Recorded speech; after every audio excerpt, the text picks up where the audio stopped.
My dog had the indoor Zoomies last night, and tragically, a light bulb was murdered. Tragic. You know how the cartoon Tasmanian Devil spins around like a tornado? Well, that's pretty much me every week now. Yeah, you and Otis have something in common. Well, in better news, I ate a loaf of garlic bread last night, and it was good. Wow. Nice. Eat food, brush teeth, get 8 hours of sleep. There's so much to do just to stay alive, Sarah. Indeed. Have such a good day.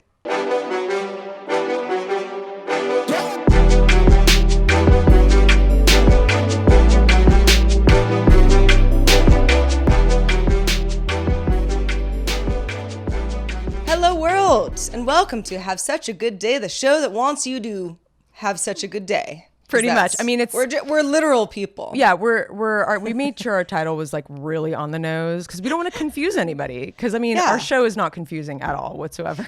Yeah, like have a good day. People would be like, well, like what kind of good day? Such a good day. Such a good day. Oh, okay. Yeah. A okay. really now good it's one. clear. Okay. Yeah, you want us to have like a better than normal day. Because and if for any reason we weren't clear, that's what we want from you and ourselves.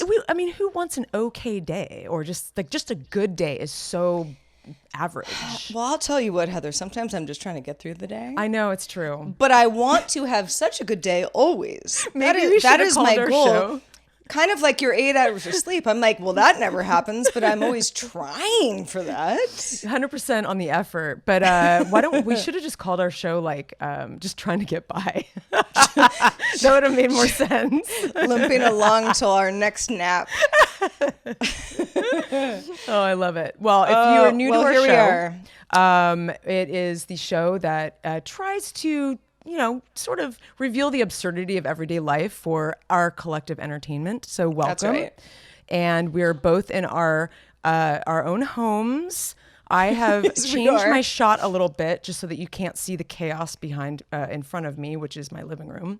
So I thought your chaos was very nice.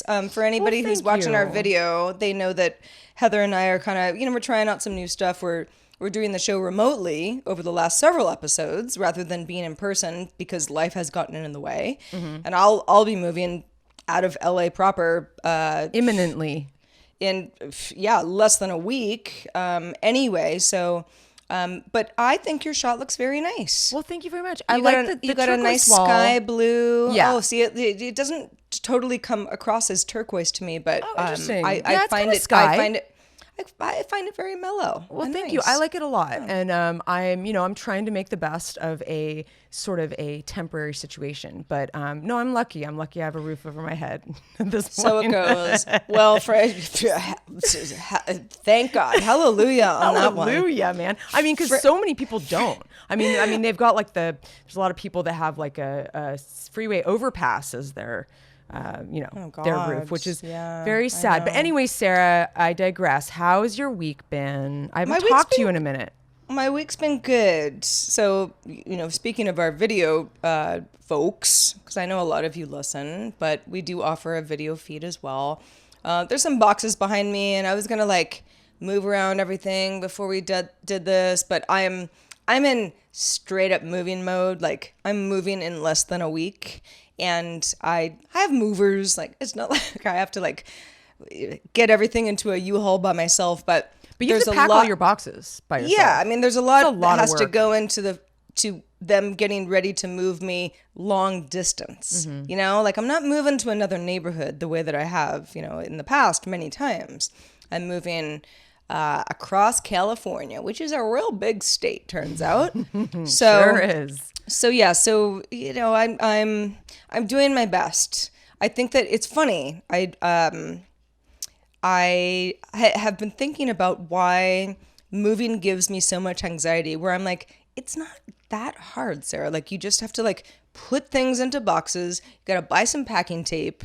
You gotta stack some stuff off. You gotta take some pictures off the wall. You've done this a million times. Like, why is this so stressful? And I don't really know. I move all the time. People are like, Sarah, you move way too much. Like, why are you moving all the time? I moved a lot as a kid. I'm used to it. Yeah. This is just what I do. Like, living somewhere for 2 years is a long time to me. Mm-hmm. And it it's just the way it is. Well, it's like how they say like death, divorce, moving. I mean, those are like the most like traumatic experiences. But maybe this time around, I would imagine you're going to be there for a while. That's the plan. Well, it sure is. I mean, but who knows, that is, but you know, that is, I don't know. I'd been talking about moving for weeks now, but what I wanted to actually talk about, because yes, exactly. I mean, that's all we do. Heather and I just move. That's all we talk about. It should have just been a moving theme show. Have such a great moving day. Oh God. Moving is the pits. Moving is the pits. But I'm very excited about what it'll be on the other side. There's just a lot that has to happen between now and then. And a lot of it is just like disruptive to my routine. And this is why I like can't sleep at night. And, you know, I'm just a baby about things. But what I wanted to talk about on my weekly anecdote is not really about moving at all. It's because, so I've spent a ton of time because I really am going to miss the neighborhood in LA that I live in now. I love it. It has become home to me. I hope to revisit it one day in some sense. You know, when I get rich, buying a house down here. Mark 100%. My words. Yeah, just not, you know, it's not happening right now. Just buy Lana Del Rey's house out from under her. That would be That's cool. right. Yeah. Yeah. Well, you know, once I just get more popular than Lana Del Rey, exactly. I will go ahead and do that, or, you know, just make her love me and be invited over, and we can talk about how I don't like her music very much at all. Yeah. But so, you know, Otis and I have been doing we do our, you know, mommy and doggy walks all over town, and we've got our little routines that, you know, we enjoy. And if I have like an hour, I know which one it is. If I've got like a couple hours, like I did this morning, you know, it's like, okay, then we can do like the bigger loop, you know, and maybe hit the dog park and, you know, go do our hike and all of that stuff. So I've got that all dialed. That always involves meeting other, you know, walkers, runners, people with dogs, people with strollers, whatever, because everybody's got the same idea because it's beautiful. Great, no problem. But there are three things that I've identified as the most annoying things you can do when sharing a sidewalk with someone else.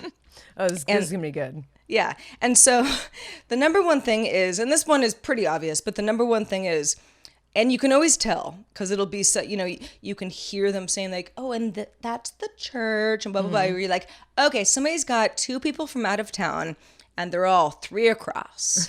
Totally. And they're just exactly what you're going to say. They're just three across, and you're like, well, there isn't room for me either behind you or crossing you. Like, and I get what you're doing, but it's sort of like I think of it as like three across at a bar on bar stools is sort of like that can work, but it's like slightly annoying because like someone's always kind of having to like move in the other direction to make sure that they make eye contact with the other people. You don't really want that. You want a triangle. Yes. You don't want three across.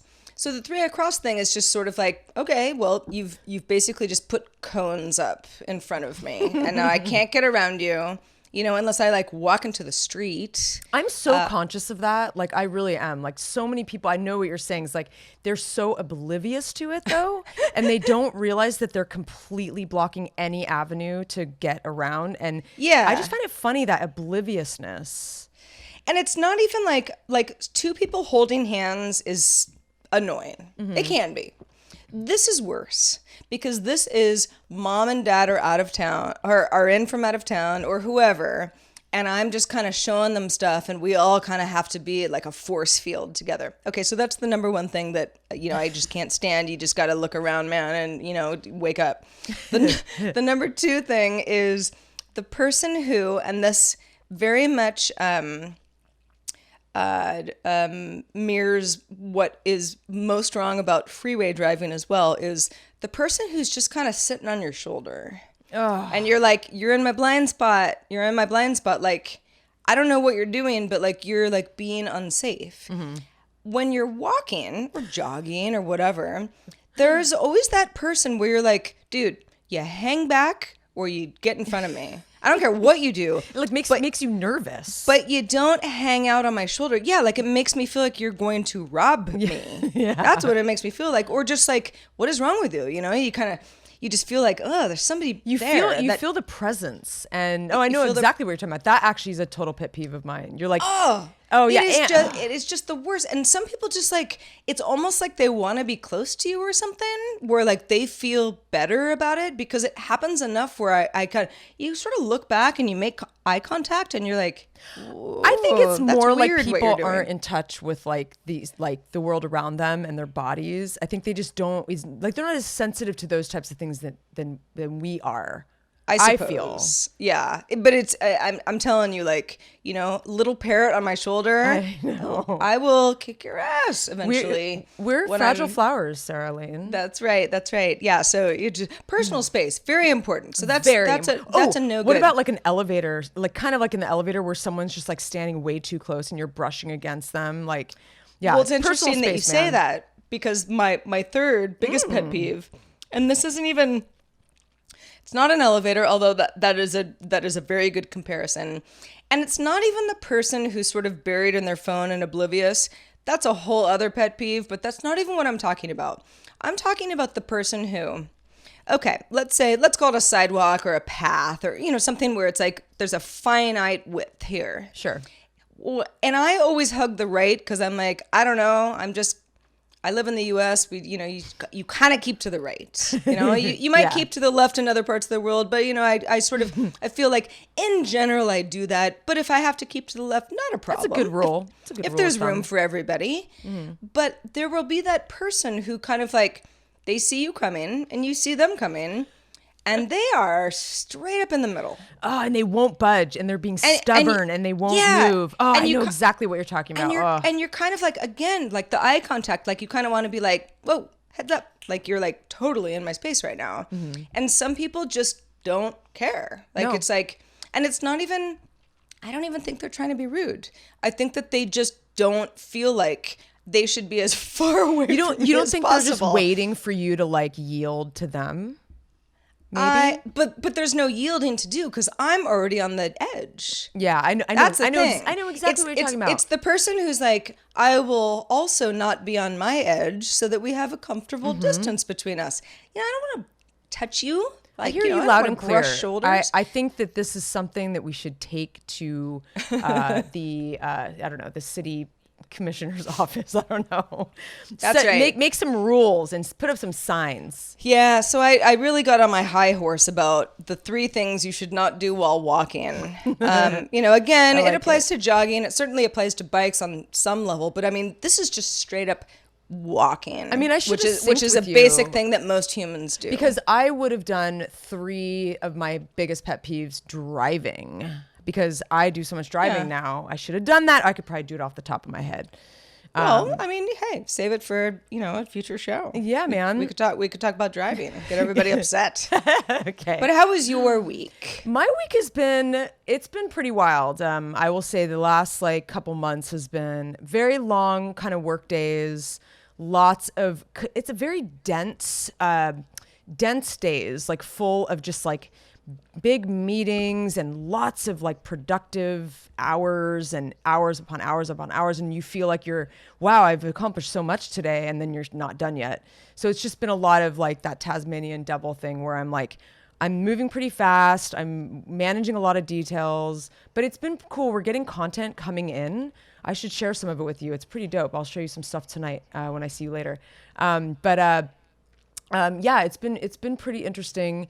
I'm enjoying it. My contract got extended another month, possibly toward the end of the year. So, you know, still living on the edge. Very cool. It is cool. It's hard to make plans though. Like I want to make holiday plans, but it's a little tough because, you know, like it's sort of a last minute sort of renewal.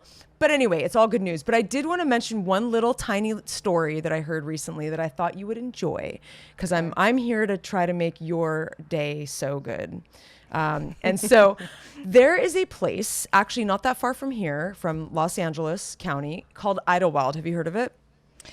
No, I think of Idlewild as what JFK Airport used to be called. Yes. I'm not sure that's the same spelling, but it is a place a little east from here that's supposed to be really trippy. I've never been there. It's like a little community and it's got like pine trees and it's very mountainous. It's probably something you wouldn't picture would be near here. Anyway, it's a non-incorporated town, which I assumed what that meant, but it's, essentially a place that isn't governed by like a municipal like corporation. Yeah. The sheriff deals with you. There's no police department because there's no there. Exactly. And so they if you're a criminal anyway. Yeah. So the funny thing about this town is the mayor is actually a dog. And his name is Maximus Mighty Dog Mueller II. So he is the second mayor of this town. There was a first Max, the dog mayor. They both were golden retrievers. And this second, Mueller II has been, protecting this town since 2014. He's part of the Independent Party, if you're wondering. And he makes appearances at city events, and he goes to hospitals and schools, and he even makes house calls for those in need. They're not in need of a human mayor because of this unincorporated, town. So I love that. I know it's so funny, and I love like this sort of.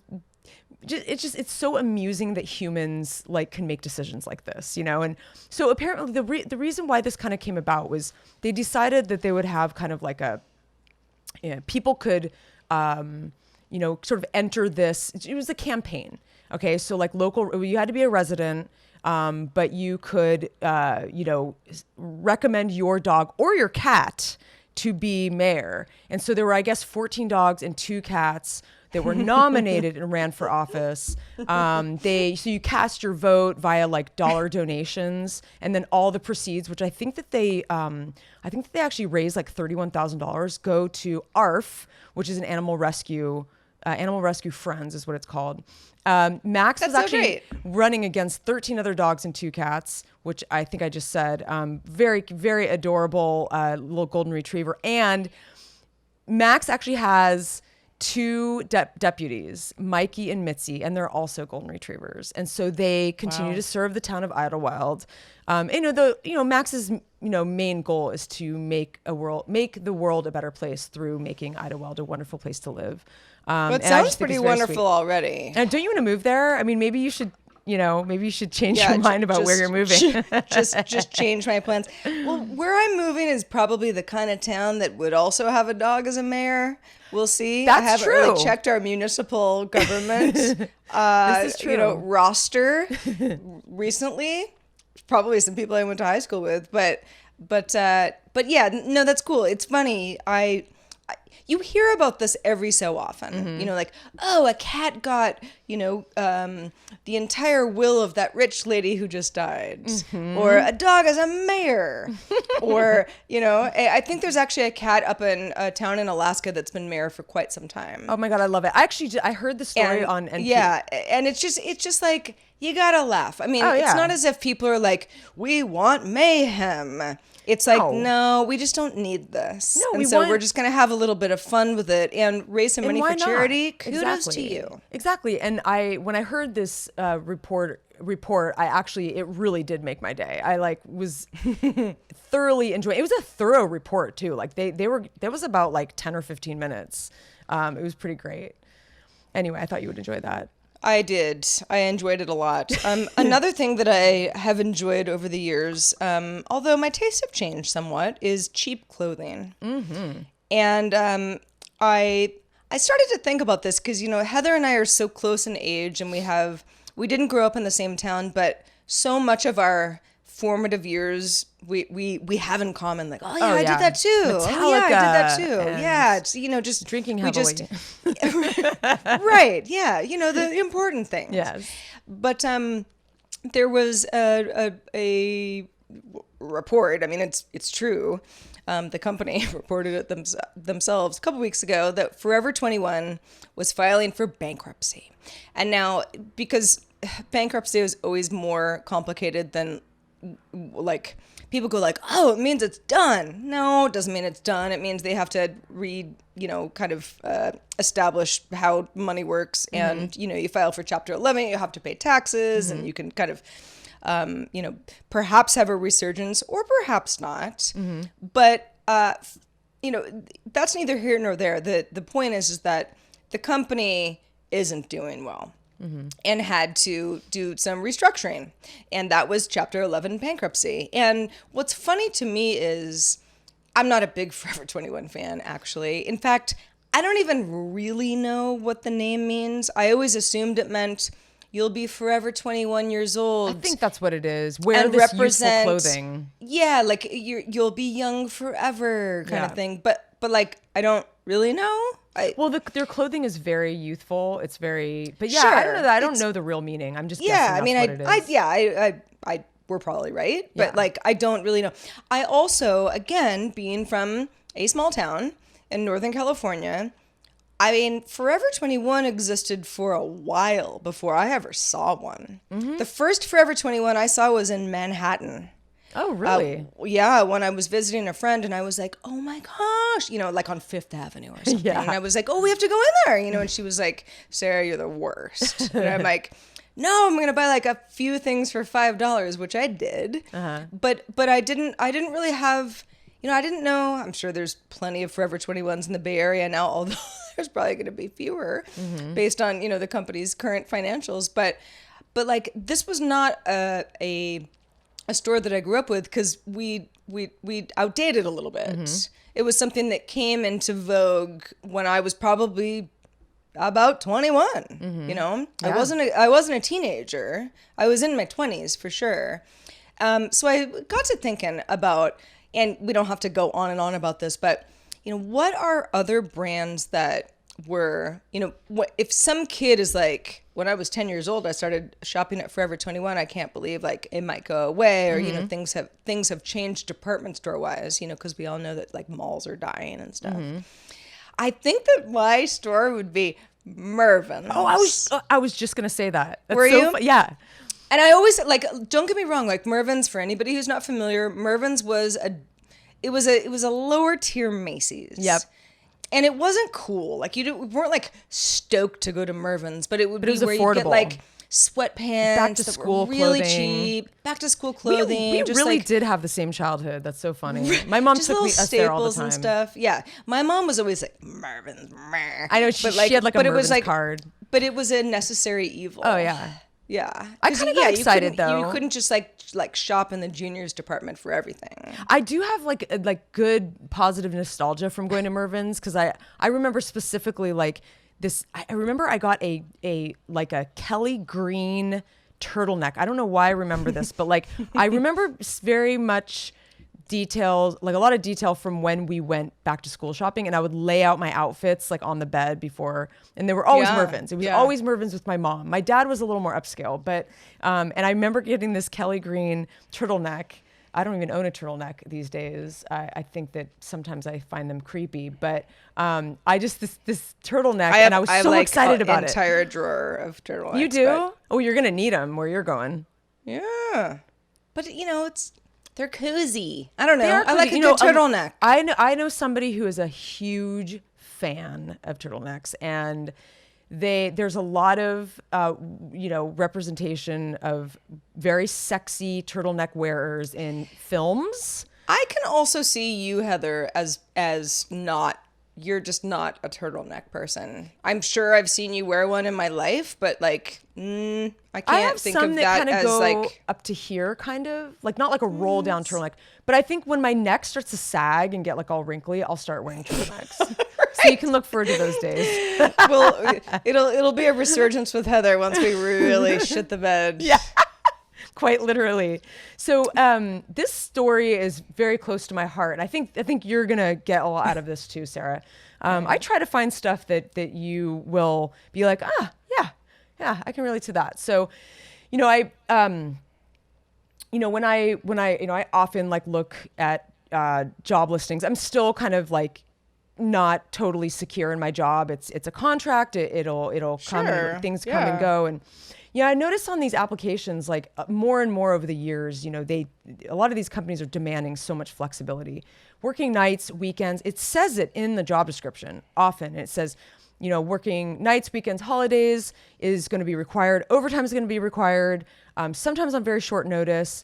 Work schedules are going to change with short notice, that kind of thing. And I noticed that with my job. In fact, I was there was this potential for me to work today, but like, I don't get overtime. Like I get a day rate. I already work 10, 11, 12-hour days for like that day rate. That day rate does not change if I work more hours. Yeah. So you have to like draw the line somewhere. It's like you want to do a good job. You want to work hard. You want to work long hours and get everything done.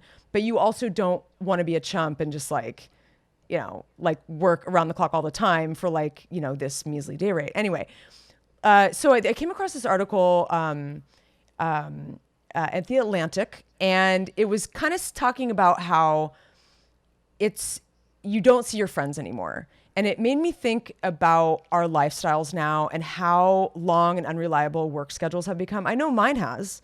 This is actually very familiar for me. I mean, ever since I've started this contract, I mean, it's hard for us to shoot the show. I mean, I'm kind of around the clock right now. I've got people actually communicating with me right now as we speak on Slack from other countries, and you know, having problems with things, and they need help. Anyway, you know, I don't see all my friends anymore. I used to be way more social. You and me both, Sarah. And I mean, I think it was nice when we lived in the same neighborhood because we could walk down the street to the local bar on like the drop of a hat. You know, a lot of people don't do that very much anymore. There's not a lot of room for spontaneity. You know, and I notice when I'm done with work, all I want to do is spread out time as much as I can to chill. I want to just come down from like being, you know, stressed out and working my butt off. You know, and it's funny, I'm noticing more and more people talking about like, you know, with their husbands or their wives or their kids, like, how do I get them to do chores? Like I have a lot of friends who have Trello and Slack. These are very work apps to help with productivity. And people are using them in their homes now. You know, it's hard for people it's getting harder and harder to plan and to commit to things, to commit to friend things because of these unreliable schedules, and how fast everything's going with technology and everything like that. You know, it's funny. It's like, you know, even if I schedule something really far out, sometimes there's anxiety because what am I going to be doing when I get to that date? Is there going to be a crisis? Will I still be able to go?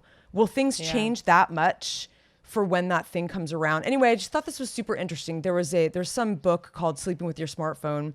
A lot of this has to do with we're on our phones a lot. We're almost like it's too much coordinating and too much managing of our everyday lives. But this book actually was, you know, saying that most people now, I mean, people are logging like insane hours. Most professionals devote most of their waking hours to their careers. That's kind of the upshot from this book. And it is crazy. It's like you and me, Sarah, I mean, we've been in production for a long time. We used to work a lot of hours. We've worked a lot of hours kind of forever. I mean, production sort of begs for that. But I really do think with like technology and, you know, traffic's worse. There's like so many more factors to kind of like really ruin your schedule so that you kind of don't have as much social time, if that makes sense. It does. I think, at least for me, you know, it probably more than the average definitely more than the average person. I see a fair amount of people on a daily basis without leaving this room and without having them being in this room. Because I am a technology porter on the internet, you know, and with various other projects, this being one of them, you know, peppered in there. So it's like, I don't feel like, oh, I never see Heather because I'm looking at you right now. Yeah. It's not the same. It's definitely not the same. And there's some, you know, sometimes you get that sort of like, kind of like feeling in your stomach like, this isn't right. This isn't the same. You know, like real world interaction is like, you're not replicating that quite right. Yep. And, you know, I worry about that a little bit. I also, you know, I had a birthday recently and a friend thank you very much. A friend was going to come down and a couple days beforehand, and like, honestly, because like, I'm like moving and everything, I was like, no, I have to have a house guest and like my house is in disarray. And, you know, like there was some anxiety on my part about the whole thing, but I was very excited about it. It was actually two friends. But the one was like, hey, I'm not feeling well. You know, I got, you know, something's kind of, you know, like, not like I'm not dying or anything, but I can't make the trip. I'm so sorry. And I was kind of like, well, you know what? This is gonna continue to happen. Yeah. I'm not. What am I gonna do? Be mad? Yeah. Of course not. It happens I was all like, the time now. Yeah, you kind of like you're sort of disappointed, of course, but like your health is more important to me, and we all are dealing with that stuff more and more all the time. Not because like we're old and dying, but just life gets in the way. Yeah, and 2 days for the weekend is nothing. Like I have like a fair amount of things happening this weekend that are like this between this time and this time. This is what I'm doing, and like. A day is so short, especially getting older. I think also it is a little bit age, I will say, because I think time goes faster as you get older, so you feel more crunched. Sure. Like I feel like I'm always kind of getting up and showering and going, and then I'm like doing it again and then again and again.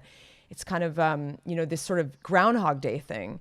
I think part of it definitely is age. But I do notice that I'm like stressed about the weekend because I'm like, okay, I got to exercise. I got to record the show. I want to have a little fun. I want to go see that movie. I want to go to that restaurant. It's like you only have 48 hours. Like that's right. It's ridiculous. I mean, I'm a working stiff now. I think I really, really appreciate my free time now because I am realizing how little I have of it now. So I appreciate it even more. Anyway, that's all I'll say about it. But if you guys have any, I don't know, anything to say about this, we'd love to hear from you. Please email us at hi@havesuchagagoodday.com. We've been a little lonely lately, so please get on those emails and talk to us. Yeah, and speaking of appreciating people, we appreciate you. Oh, yeah. We appreciate everybody who enjoys the show, whether you watch the video version, listen to the audio version, get the word out, or silently just like it. But we especially like our patrons because you keep the show going. We talk about you every week, but we want to make sure that you feel loved. Patreon.com/havesuchagoodday is where you can find out more about how to become a patron and the tiers that you can, be part of and help us keep the show afloat. Wonderful. Well put, Sarah. I want to do a couple subscriber shout outs. Joan Richardson just became a patron, a $1 patron. What up, Joan? And then we've got a few YouTubers, Frank's Vlogs, Chris Smith, Chris Talk, and Mike Carrier. So welcome, you guys. We are so happy to have you as part of our community. Whoop, whoop. Frank, Chris, and Mike. Lots of dudes. Even though you have very common names, so are Sarah and Heather. And so is Big Kahuna, who wrote us on Patreon, actually. And he says, Sarah, good luck with this new show. Cheers. And it's not that new, show? but yeah, he did this within the last week. Have such a good day. Yeah. That's wonderful. Him. Well, great. We're so happy to have you, and thank you. We're keeping the train rolling. We are.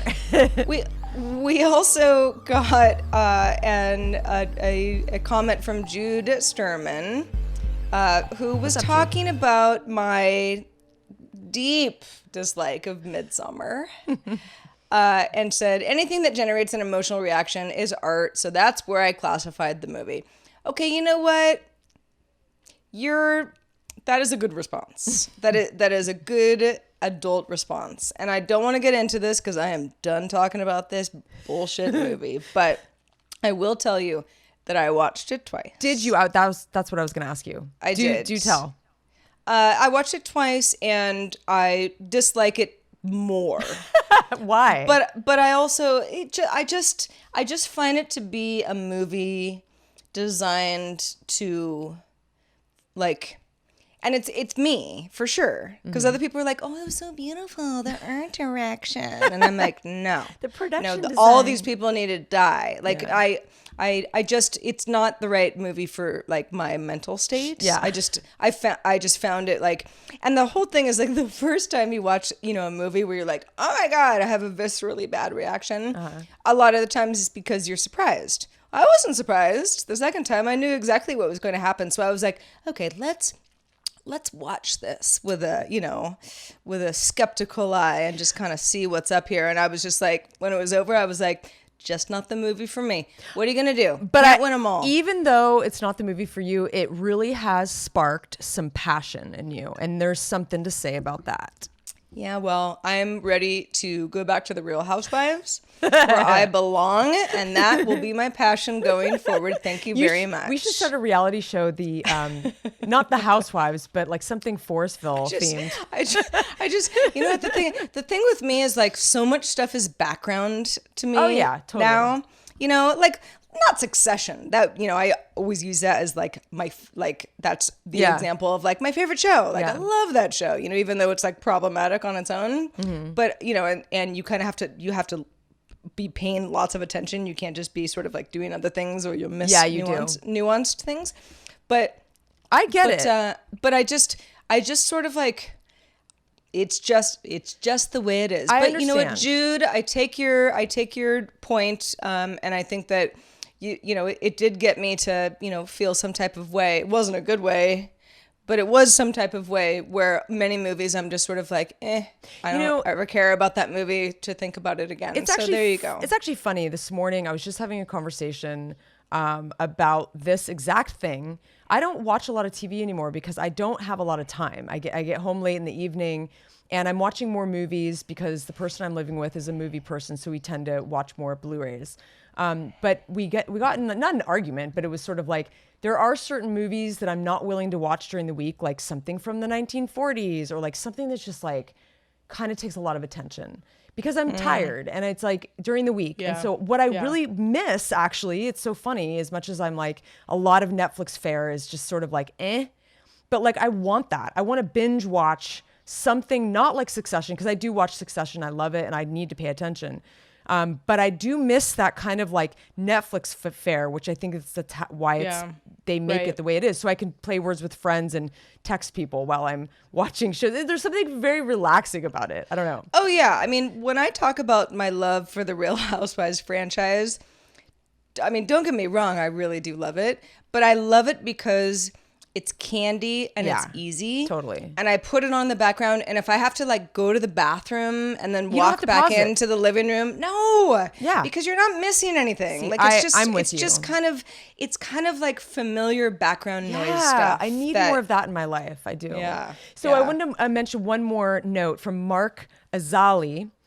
He's mentioning, so speaking of the DVD Blu-ray thing, I did mention a couple shows back that there's some movies that I was recommending to our patrons that aren't available online and for streaming. They're like classics. You have to buy the DVD or the Blu-ray. But he's mentioning here that the public library system is a wonderful resource for disc media for movies that aren't available to stream or you can't afford. So you guys on our Discord, I did mention to you, you're going to have to drop 20 bones to pick up some of those horror movies I was recommending, but maybe you could check your local library. So thank you, Mark. Super cool. See how fun it is when don't you think it's cool that we get these notes from people? So what am I going to say? No, I don't think they're cool. I'm just saying, like, for all y'all listening, wouldn't you like your name shouted out on the show? That's all I'm saying, Sarah. Absolutely. Yes. And we love feedback. Good, bad, or ugly. Or other, whatever. Speaking of ugly, we're gonna have to wrap today's show. Sorry to break the news. Yeah. Heather and I, we got stuff to do. But this has been really fun. Hope y'all had as good of a time as we did. For everybody else, thanks for watching and listening. We'll see you back here next time. Remember, we're doing 2 shows a week now. And we're, still getting our footing, but we're doing it. We are getting our footing, so it's a little slow going, but we're gonna get into the rhythm. So thanks for bearing with us. Yeah, let Sarah move back to the redwoods, and then we are good to go. But yeah, no, we're back in the game, everybody. Yeah, man. So we will we'll see you next time. All right. Later, everybody. I'm Heather, and I'm Sarah. And have such a good day. Or die.